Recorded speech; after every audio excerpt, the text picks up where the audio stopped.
Hello friends, Assalamualaikum. Mr. Jones, the same share করব how to add oil actions, verbs, animations in MS PowerPoint Bangla. প্রথম তোমাদের share করব কিভাবে আমরা আমাদের MS PowerPoint এর মধ্যে oil action, verbs, animation add করতে পারি। কাজটা করার ক্ষেত্রে এটা আমরা মিনিমাইজ করার পরে তো আমাদের কাজটা করব। তো সেই ক্ষেত্রে আমাদের প্রথমে কি করতে হবে, এই বিষয়টা করার আগে আমরা আমাদের প্রথমে এখান থেকে একটা আমাদের নতুন স্লাইড নিয়ে নিলে ভালো হয়। তো আমি কন্ট্রোল এম দিয়ে ধরে একটা নতুন স্লাইড নিয়ে নিলাম। এখন আমরা আমাদের এই স্লাইডটা একটা ব্ল্যাঙ্ক স্লাইড নিলে বেশি ভালো হয়। তো আমি ধরো এখানে ক্লিক করে আমি কন্ট্রোল এ সিলেক্ট করে সব ডিলিট করে দিয়ে এখানে একটা ব্ল্যাঙ্ক স্লাইড নিয়ে আসলাম। তো এখন আমাদের কাজটা করবো, সেই কাজটা করার ক্ষেত্রে আমরা প্রথমে ইনসার্ট মেনুতে এসে অবজেক্টে আসবো। এখন আমরা অবজেক্ট থেকে আমরা এখানে কিছু নিব। তো এখন আমরা এই অবজেক্টের উপর ভিডিও আমার চ্যানেলে দেওয়া আছে, তো তোমরা যদি সেই ভিডিওটা দেখো তাহলে পুরোপুরি অবজেক্টে কি জিনিস কিভাবে কাজ করে সেই বিষয়টা তোমরা বুঝতে পারবে। তো এখন আমরা যে কাজটা করবো সেই ক্ষেত্রে আমরা এই অবজেক্টে ক্লিক করি।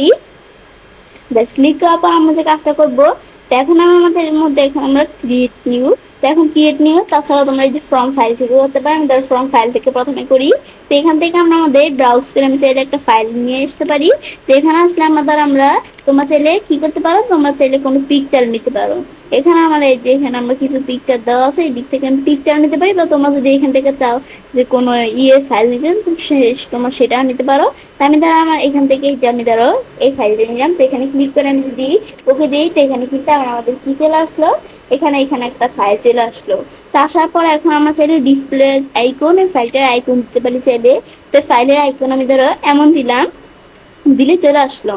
এখন আমি যদি ওকে দিই, ওকে দিলে কিন্তু আমরা আমাদের এই ফাইলটা এদিকে চলে আসলো। আসার পর আমি চাইলে এটা সাইজটা বড় করে নিয়ে এদিকে রাখলাম। ব্যাস রাখার পরে তো এখন আমরা আমাদের যে কাজটা করব, তো সেই ক্ষেত্রে আমরা আমাদের প্রথমে এই ফাইলে আসার পরে আমি যদি এখন আমরা আমাদের এইভাবে আমি যদি বাইরে রাখতে রাখি, আমরা কোনো কিছু সিলেক্ট করে আমরা এডিমিশন আসলে কিন্তু এদিকে আসলে এই যে আমাদের যে অয়েল বার্ব, আমাদের অয়েল অ্যাকশন বার্বস অ্যানিমেশন যেটা আছে এটা ডিজেবল হয়ে থাকে।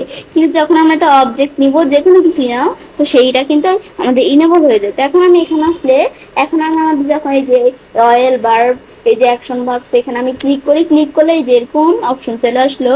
তো এর মধ্যে আমরা যদি এই যে দিকে নিয়ে আসি এটাকে, তো এখানে দেওয়া আছে শো এডিট ওপেন। তাহলে কি এটা শো করাবো নাকি এডিট করবো নাকি ওপেন করবো? তো আমি এটা এডিট করবো। তো এটা দেওয়ার পর ওকে দিলে এখন কিন্তু এটা আমরা আমাদের যে কাজটা করলো এটা দেখার জন্য, তো আমরা সেই ক্ষেত্রে আমরা স্লাইড মোডে আসবো। আসার পর আমি যদি এখন কি করি, এটার উপর কাজটা রাখি, এটার উপর কাজটা রাখলেই কিন্তু পাওয়ার পয়েন্টের ফাইলটার উপর কাজটা রাখলেই এই যে হাতের মধ্যে চলে আসবে। আমি যদি এখন ক্লিক করি, ক্লিক করলে এখন আমরা বিষয়টা দেখতে পারবো। তাহলে আমি তোমাদের বিষয়টা একটু ভালোভাবে দেখাই। তো এখন আমাদের এখানে আমরা যখন আমি যদি এই যে দিকে আসি, স্লাইডে আসি, এই পাওয়ার পয়েন্টে আমাদের যে ইটার উপর মাউস পয়েন্টার রাখলে বলছি হাতের মধ্যে চলে আসে। তো আমি এখানে ক্লিক করলে এদের এটা কি চলে আসলে আমাদের যে এখানে ফাইলটা আছে, আমাদের ওই এখানে আমাদের যে আমি যে ফাইলটা দেখাই দিয়েছিলাম পাওয়ার পয়েন্টে, সেই ফাইলটা চলে আসছে। এখন ক্লিক করি, এদের এখানে এরকম চলে আসলো। আবার ক্লিক করি, এভাবে চলে আসলো। তো এটাই হচ্ছে আমাদের এই বিষয়টা কাজ করে। বা আমি স্কিপ প্রেস করলে আবার আগের মতো চলে আসলো। এটা আমাদের অয়েল বার্বের এই বিষয়টা কাজ করে। এখন আমি যদি এটা সিলেক্ট করে ডিলিট করে দিলাম, তারপর আমি চাইলে কোনো একটা চার্ট নিয়ে করতে পারি। চার্ট নিয়ে কিভাবে, আমি ধরো এখান থেকে আমি চার্টটা আমি এখানে একটা চার্ট আইনে রাখছি আগের থেকেই। তো আমি এই চার্টটা ধরো এখানে আমরা এই চার্টটা দিয়ে বিষয়টা তোমাদের দেখাবো। এই চার্টটা আমি যখন ক্লিক করব, ক্লিক করলে তো এখানে আমরা আমাদের এদিক থেকে বসে আমরা কাজটা করতে পারি। তো এখন এই চার্টটা কিভাবে আমরা আনছি সেটা আমি তোমাদের একটু দেখে দিই। আমি ইনসার্ট মেনুতে গেছি, অবজেক্টে আসছি, তারপর আমি কিন্তু এটা আবার এদিক থেকে আনি না, তোমার এখান থেকেও আনতে পারো, আবার এদিক থেকেও আনতে পারো, যে কোনো ভিন্ন বিষয়। তো তোমরা তোমাদের ফাইল থেকে আনতে পারো, বা ক্রিয়েট নিউ থেকে এখান থেকে নানা বিষয় আছে এগুলো আনতে পারো। তা আমি আনছি কি, এখান থেকে আমি নিচ দিকে আসলে আমি আনছি এই যে মাইক্রোসফট এক্সেল, আমাদের মাইক্রোসফট গ্রাফ চার্ট, এটা আনছি। এটা দেওয়ার পর আমি যখন ওকে দিচ্ছি আমার মাইক্রোসফট এই যে চার্টটা চলে আসছে। তো আসার পর এখন এটা দেখার জন্য আমি অ্যানিমেশন আসছে, আমি যদি এখানে আসি এই যে অয়েল অ্যাকশন বাক্সে আসি, এটা ওপেন করবো নাকি এডিট, আমি ধরো এডিট করবো। তো এডিট দেখে ওকে দিলে এখন আমরা আমাদের যদি বিষয়টাতে করতে চাই, তো আমরা স্লাইড শেয়ারতে ক্লিক করি। এই যে এখন আমি যদি যে এখানে ক্লিক করি, আমি ধরো এখানে ক্লিক করে নিলাম। এখন আমরা আমাদের যখন এখান থেকে আমরা ক্লিক করছি, ক্লিক করার সাথে সাথে কিন্তু আমরা আমাদের কি চলে আসলো, এই চার্টে এই অপশনটা চলে আসলো।